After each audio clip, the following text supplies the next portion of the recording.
Nick, good to see you. Today we are on Recession Watch, us and the rest of the country, right? So I want to Yes. start with a pop quiz with your recession take. A, Okay. we're already in one. B, recession in the next 6 months. C, recession in the next 12 to 18 months. Or D, we will avoid a recession. I mean, it feels like we're in one already. I mean, Spock, the guy from Star Trek. I grew up. I watched religious like without end. Star Trek: The Wrath of Khan Okay. with William Shatner. It was the Yep. old one, right? With Kirstie Right. Alley, and she just passed away. So, but Spock was saying that by the book. And so, by the book, technically, we already were in a recession because the book definition is 2 negative quarters of GDP. That's what they taught me in Econ 101 at Miami of Ohio.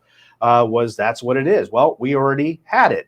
As a matter of fact, real estate is kind of in a recession already. Economists have said that already. So my team will give me a whole bunch of articles because we do a radio show too. So my team will print off articles and give them to me. And I grabbed a stack here just about this. One is a CNBC article, and it says Citi CEO Jane Fraser warns the U.S. is likely to enter a recession next year. Here's another article from Yahoo Finance. Here's why BlackRock is forecasting a brutal global recession. Here's another one from CNBC. 98% of CEOs are expecting a recession, says conference board chief economist. And my personal favorite is the next two. Jamie Dimon, who's the CEO of JP Morgan Chase, says inflation is eroding consumer wealth, and that may cause recession next year. But here's another article from JP Morgan's chief U.S. economist, Mike Feroli, who says we're not on the edge of a recession. So you've got two people who work for the same company who are high up in that company with two completely different opinions. I don't know how you're supposed to make a hill of beans out of that, but apparently that's the noise when you are turning on things. You got to be careful of when we're having a bear market like we are. You got to be careful of the noise and what you're hearing. Well, I can tell you as a former recovering TV news person that if it bleeds, it Recovering. leads. So they do like some bad headlines, bad Yes. news there. Let's though step into another key indicator that you're keeping an eye on, and that is the unemployment rate. Claims for unemployment benefits rose by 3,000 to 217,000, which was lower than economists had predicted. So how do you factor these numbers into the overall health of the economy? Well, the Fed is actually wanting to see unemployment go up. And I know that's a really, really scary thought. And I'm going to explain that why that is in a minute. But the Fed actually looks at the CPI, Consumer Price Index, and unemployment numbers. And what they do is they keep raising the rates, the interest rates, in order to drop inflation. And here's the byproduct of that. Inflation is really when the cost of stuff is more now than it was last year. Companies have in effect had to raise their prices to be able to make a profit. Well, what happens when the government curtails interest rates, or when they increase interest rates to curtail inflation, is companies don't raise their prices. Well, here's what happens.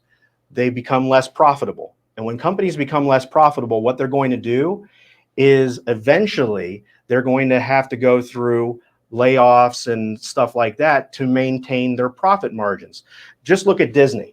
The former CEO who, and Disney had this big turnover recently, but the former CEO announced a lot of hiring freezes and layoffs. And maybe that's why they brought Iger back. I don't know. But that was big news. And we're also starting to hear a lot of that. Companies having to do layoffs and stuff like that. So unemployment right now is still low.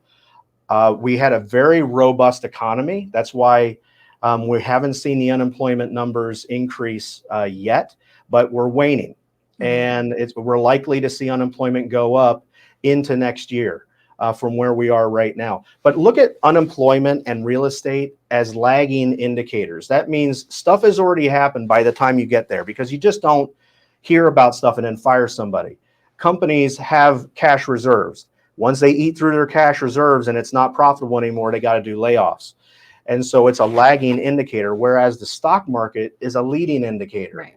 And so sometimes with everything that we're seeing, you might hear of a recession and wonder, why is the stock market going up? It's because the stock market already priced in the recession back when it thought it was going to happen. It was a leading indicator. So that's something to keep in mind too.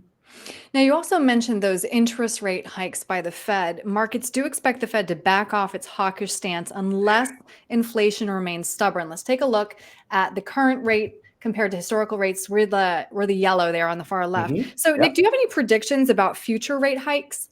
It was funny when you mentioned the term hawkish, right? And I think we hear these terms hawkish and dovish and try and figure out what that actually means. Well, hawkish, if you think, that is a stance that the government takes when they're very aggressive. You know, you imagine a hawk that just comes down out of a tree and just grabs something and rips it apart. That's hawkish, as opposed to dovish.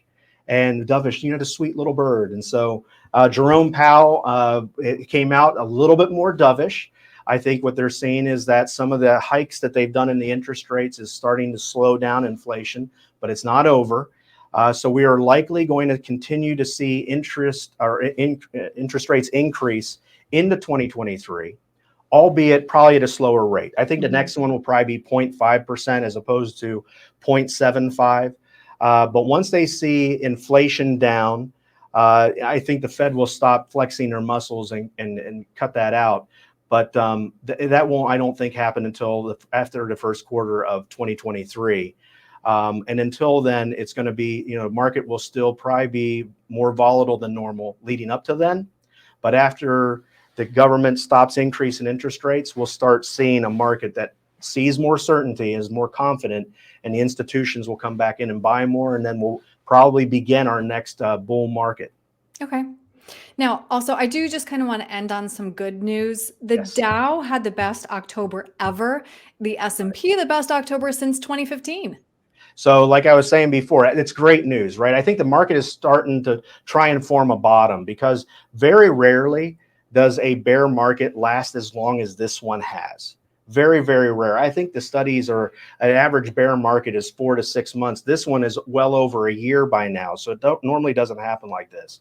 But again, I'm telling people still be cautious. Don't get excited yet. One short period, a month, does not make a trend. News in November was that the producer price index, the PPI, was actually, it had dropped from the previous reading, but it was still hotter than expected. It was at 7.4%. And so we're still not out of the woods as far as inflation goes.